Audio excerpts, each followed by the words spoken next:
Language formula வந்துட்டு two language formula கன்ஃபார்மா follow பண்ணணும்னு சொல்லியிருக்கீங்க. மற்றொரு பிஎம்ஸ்டி வந்து கலந்தாலோசிச்சு முடிவு கொண்டு சொல்றீங்க. அது இன்டைரக்டா அது உள்ள கொண்டு வர மாதிரி கிடையவே கிடையாது. நான் மறுபடியும் தெளிவா சொல்றேன். இல்ல ஒன்றிய அரசு அந்த நிதியை வழங்க இதுவரையிலும் வழங்கல.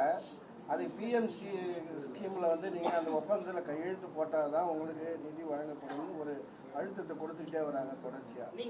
இது வந்து நீங்க வந்து இந்த நிதியை பெறுவதற்கு நீங்க அதுல வந்து என்ன மாதிரியான முன்னெடுப்புகளை செய்வீங்க? கடந்த 2 ஆண்டுகளாக அந்த நிதி வந்து நமக்கு வந்து சேரலை. அது வந்து ஒரு மிகப்பெரிய துயரம். அந்த நிதி எங்களுக்கான நிதி கிடையாது, இந்த அதிகாரிகளுக்கான நிதி கிடையாது. அந்த நிதி அந்த மாணவர்களுக்கான நிதி, மாணவிகளுக்கான நிதி.